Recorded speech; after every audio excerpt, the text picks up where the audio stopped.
Are you a consulting business owner seeking a better way to scale to your next million in revenue? Accelerate Sales Podcast features other experts who have cracked the code to predictable revenues with proven sales systems that quickly increase revenue and get you on the fast track back to doing what you do best. Now let's accelerate your sales with today's episode. Hi, Paul here. Before we get into the show, would you like to make a great first impression on LinkedIn? If so, I have something just for you. When people search for your name on Google, your LinkedIn profile will normally come up first. Before meeting someone for the first time, how often do they view your LinkedIn profile? For many coaches and consultants I begin to work with, their profiles don't do them any justice. I've created a simple solution where you can whip your profile into shape to have your best foot forward when attracting new clients on LinkedIn. Go to blgdownload.com, so that's blgdownload.com to get your 5 killer tips today. Hello to the Accelerate Sales Podcast, episode number 330.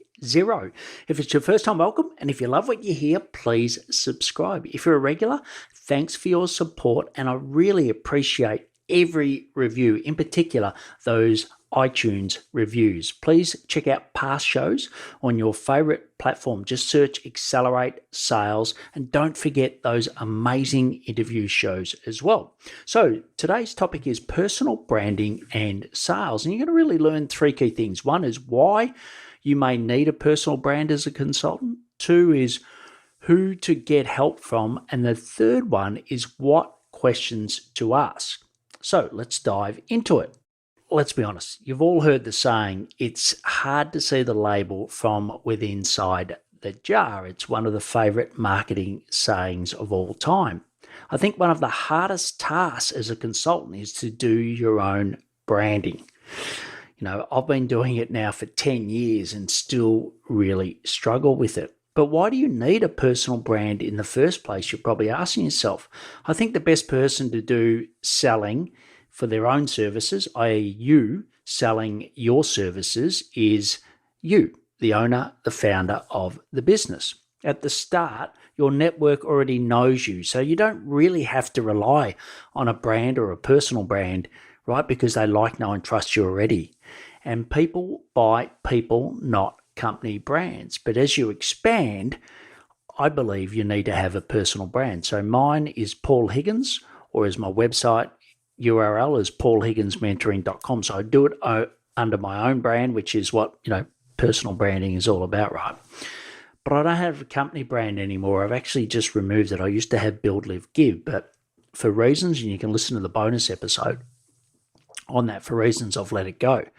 But I do have services that are branded. So I've got the Sales Machine, I've got the Accelerate Sales Machine, etc. So personal brand, and then I've got brands for the key services.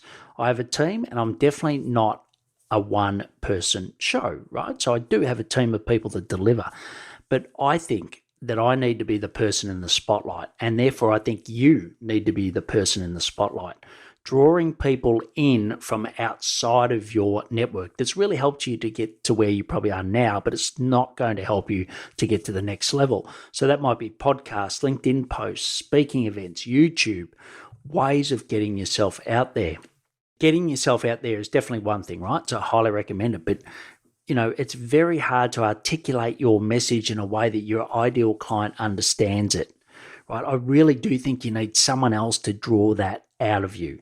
Well, that's certainly been my personal experience, and with hundreds of consultants that I work with. So this is why I believe you need to work with someone else to help you see that label from inside the jar. So who could this be? Let's start with who it shouldn't be. And that shouldn't be your friends, your family, your partner, your loved ones, or even worse, yourself, right? You're just too close to it. You need to draw back from it.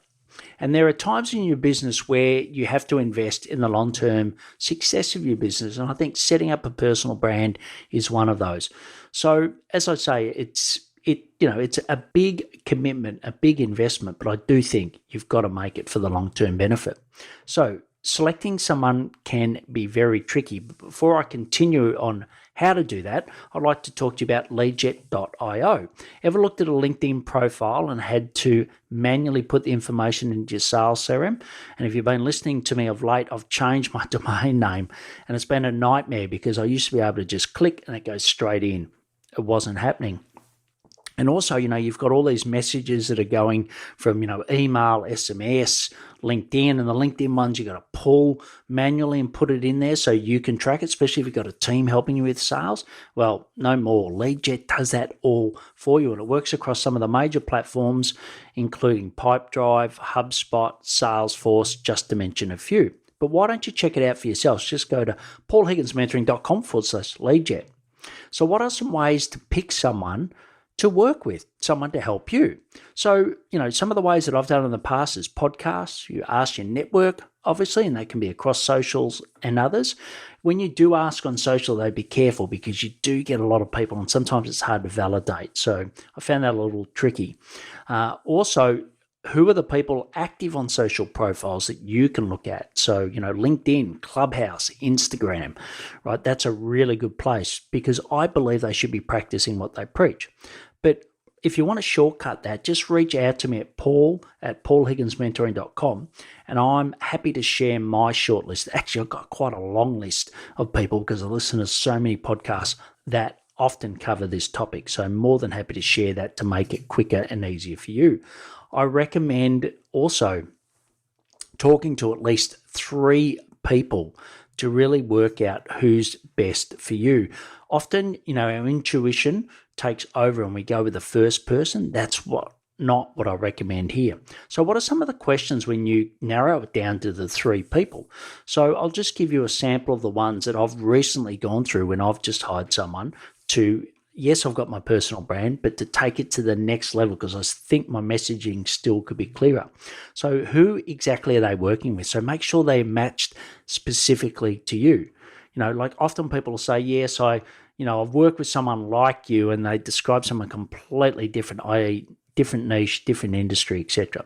Next is what they do and what they don't do, right? Because you'll get a lot of personal brand specialists that just work on the strategy piece, which is great. And then you also get some that just do the implementation, or you get some people that do both. But you really want to be clear, and especially if you've got a team, on what do they do and their team do versus yours. I think it's really important. Also, what assets are you going to get at the end of the engagement, right? Really clear on that. Like, are you going to get a website? Are you going to get sales pages or not? So look at all the assets that you want in your personal branding and then ask whether they do them or not. Also, what's in the scope of work, right? They'll normally send you a contract, etc. So just look at that detail. Also, how do they work? Now, I know that sounds obvious, but, do they use a project management software? What other ways? Because I think when you get down into the nitty gritty, the better the communication and the better that you get on with someone, the better the result. Because, they're really trying to unpack you. Also ask for examples where it didn't work and why. Okay, I think that's really powerful. Next is around what payment options they have. So, is it paid up front, part payment, etc.